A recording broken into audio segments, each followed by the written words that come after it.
ಈಗ ನಾನು ನಿಮ್ಮನ್ನ ಟೀಕೆ ಮಾಡಲ್ಲ. ನಿಮಗೆ ನಿಮ್ಮ ಹಿಸ್ಟ್ರಿಯನ್ನ ಹೇಳಿದ್ದೀರಾ. ಜಯಚಂದ್ರ ಅವರು ಇದಕ್ಕೆಲ್ಲ ಸಾಕ್ಷಿಯಾಗಿದ್ದಾರೆ. ಪಕ್ಕದಲ್ಲಿ ನಾವು ಇದ್ದೀರಿ, ಎಲ್ಲ ನಾವು ನೋಡಿದ್ದೀರಿ ಹಿಂದೆ ಏನೇನಾಯ್ತು ಎಲ್ಲ. ನಿಮ್ಮ ಟಿಕೆಟ್ ತಪ್ಪಿದಾಗ ಮೊದಲನೇ ಬಾರಿ ಎಲ್ಲ ಹೇಳಿದ್ದೀರಾ. ಈಗ ಮತ್ತೆ ಎಸ್ ಎಂ ಕೃಷ್ಣ ಅವ್ರ ಬಗ್ಗೆನೂ ಮಾತಾಡಿದ್ದೀರಾ. ನಾನು ಇವತ್ತು ಹೇಳ್ತೀನಿ, ಅವರಿಂದ ನಿಮಗೆ ಒಂದು ಒಳ್ಳೇದಾಗಿದೆ, ಪ್ರಶ್ನೆನೇ ಇಲ್ಲ. ಸೊ ತಾವು ಒಂದು ಮಾತು ಹೇಳಿದ್ದೀರಾ, ಕಿತ್ಕೊಬೇಕು ಅನ್ನೋದು, ಒದ್ದು ಕಿತ್ಕೊಬೇಕು ಅಂತ. ಅಂದ್ರೆ ಪಾಠ ಇಲ್ಲಿರೋರಿಗೆಲ್ಲ ಅದೇ ಪಾಠನ, ಇಲ್ಲಿರೋರಿಗೆಲ್ಲ ಅದೇ ಪಾಠನ ಒದ್ದು. ಈಗ ನೀವು ಯಾವಾಗ ಒದ್ದು ಕಿತ್ಕೊಂತೀರ ಆ ಪದವಿನ, ಮುಖ್ಯಮಂತ್ರಿ ಪದವಿನ ನೀವೇ ಹೇಳಿದ್ರೆ, ಯಾವಾಗ ಒದ್ದು ಕಿತ್ಕೊಂತೀರ?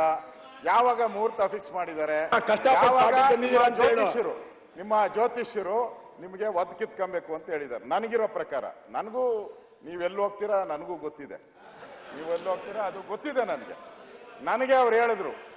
ನನಗೆ ಇವ್ರಿಗೆ ಯಾರು ಇಲ್ಲ, ಹೌದು, ಇವ್ರು ಯಾರಿಗೆ ಹೇಳಿದ್ರು ಅವ್ರು ನನ್ಗೆ ಗೊತ್ತಿದೆ. ಅವ್ರಿಗೆ ಹೇಳಿದ್ರು, ನನಗೆ ಡಿ ಕೆ ಶಿವಕುಮಾರ್ ಅವ್ರಿಗೆ ನಾನು ಹೇಳಿದ್ದೀನಿ, ನೋಡಪ್ಪ ನೀನು ಜನವರಿ ಒಳಗಡೆ ಆದ್ರೆ ಆಗ್ತೀಯಾ, ಇಲ್ಲ ಅಂದ್ರೆ ಆಮೇಲೆ ಕಷ್ಟ ಇದೆ ಅಂತ.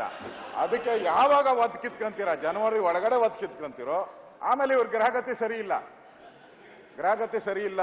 ನಾನು ಹೇಳ್ತಾ ಇದ್ದೀನಿ, ಜನವರಿ ಒಳಗಡೆ ಆಗುತ್ತೆ. ಅದಕ್ಕೆ ಆದಷ್ಟು ಬೇಗ ನಿಮ್ಮ ಛಲ, ಆ ರೋಷ, ವೇಷ ಎಲ್ಲ ತೋರಿಸಿ ಬೇಗ ಕಿತ್ಕೊಳ್ಳಿ.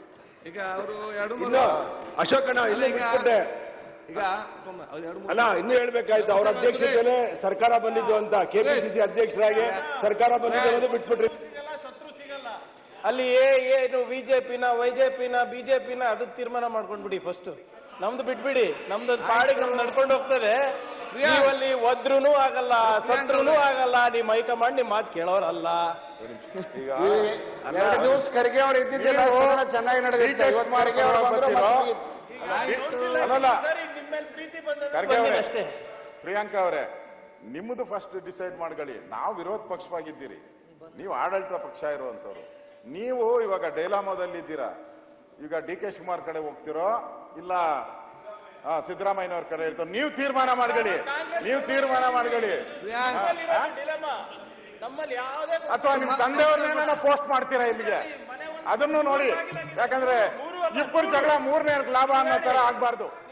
ಹಿಂದೆ ಬೊಮ್ಮಾಯಿಯವರು ದೇವೇಗೌಡರು ಕಿತ್ತಾಡಿದಾಗ ಹಾಗೆ ರಾಮಕೃಷ್ಣ ಹೆಗಡೆ ಅವ್ರು ಬಂದ್ರು, ಹಂಗೇನ ನಾವು ತತ್ತು. ಹುಷಾರಾಗಿರಿ ಶಿವಕುಮಾರ್ ಅವರೇ, ಹುಷಾರಾಗಿರಿ ದಯವಿಟ್ಟು. ಇಬ್ಬರ ಜಗಳ ಮೂರನೇವರಿಗೆ ಲಾಭ. ಬೊಮ್ಮಾಯಿಯವರು ವಿಚಾರ ಬಂದಾಗ, ಜಯೇಶ್ ಪಟೇಲ್ ವಿಚಾರ ಬಂದಾಗ, ರಾಮಕೃಷ್ಣ ಹೆಗಡೆ ಹೆಂಗ್ ಬಂದ್ರು ಹಂಗಾಗ್ಬೋದು. ಹುಷಾರಾಗಿರಿ. ಆಮೇಲೆ ಈ ಪ್ರಿಯಾಂಕಾ ಖರ್ಗೆ ಅವ್ರನ್ನ ನಂಬ್ಕೊಂಡ್ರೆ ನಿಮ್ ಗೋವಿಂದ ಮಾಡ್ಬಿಡ್ತಾರೆ. ಹುಷಾರಾಗಿರಿ. ಕೂತ್ಕೊಳ್ಳಿ ಪ್ಲೀಸ್, ಆಮೇಲೆ ಮಾತಾಡೋದು ಕೂತ್ಕೊಳ್ಳಿ. ಓಟ್ ಹಾಕಿದೆ ಅಂದ್ರಲ್ಲ ದೇವೇಗೌಡರು, ನಮ್ಗೆ 5 ಜನಕ್ಕೆ, ನನಗೂ ರೇವಣ್ಣಗೆ ಕೊಟ್ಟಿದ್ರು. ನಾವು ಕೂಡ ಜನತಾ ದಳದಿಂದ ಗೆದ್ದು 6 ಜನ ದೇವೇಗೌಡರು ಓಟ್ ಹಾಕಿದ್ವಿ ಅಂತ ಗೆದ್ದಿದ್ರಿ. ನಾವು 6 ಜನ ಜನತಾ ದಳದವ್ರು ಗೆದ್ದವರು. ಎಸ್ ಎಂ ಕೃಷ್ಣ ಸಾಹೇಬ್ರಿಗೆ ಓಟ್ ಹಾಕಿದ್ವಿ, 41 ಆಗಿದ್ದು. ಕಾಂಗ್ರೆಸ್ ಗೆದ್ದಿದೆ 34 ಅವತ್ತು. ಚಂದ್ರಪುರ ಆಯ್ತು. ಉತ್ತಮ ಮಾಹಿತಿ ಧನ್ಯವಾದಗಳು. ದೇವೇಗೌಡರು ಪ್ರೈಮ್ ಚೀಫ್ ಮಿನಿಸ್ಟರ್ ಇದ್ರು, ನರಸಿಂಹರಾಯರು ಅವ್ರಿಗೆ ಹೇಳಿದ್ರು ಲಾಸ್ಟ್ ಅಲ್ಲಿ ಟಿಕೆಟ್ ಕೊಟ್ಟಾದ್ಮೇಲೆ, ಕೊನೆಗೆ 5 ಜನ ಇನ್ಕ್ಲೂಡಿಂಗ್ ಜಯಪ್ರಕಾಶ್ ಹೆಗಡೆ, ಜಯಪ್ರಕಾಶ್ ಹೆಗಡೆ ಸೇರಿ ನೀವು 5 ಜನ ಇನ್ಕ್ಲೂಡಿಂಗ್ ದೇವೇಗೌಡರು ಓಟು ಬಿತ್ತು. ನನಗೂ ಗೊತ್ತಿದೆ ಅದು. ಮುಖ್ಯ ದೇವೇಗೌಡರು ಓಟೇ ಬಿತ್ತು. ನನಗೆ ಗೊತ್ತು. I know the accounts. ಎಲ್ಲಿತ್ತು ರೈಸ್ ಸಂಘದವ್ರು ಇತ್ತು, ನೀವು ಹಾಕಿದ್ರಿ ಅಂತ ಹೇಳಿ. ಈಗ ಉಪಮುಖ್ಯಮಂತ್ರಿ ಅವರೇ, ಈಗ ಚರ್ಚೆ ಬೇಡ ವಿಚಾರ. ಪ್ರತಿಪಕ್ಷದ ನಾಯಕ 2-3 ಪ್ರಶ್ನೆ ನಿಮ್ಮ ಹತ್ರ ಕೇಳಿದ್ದಾರೆ.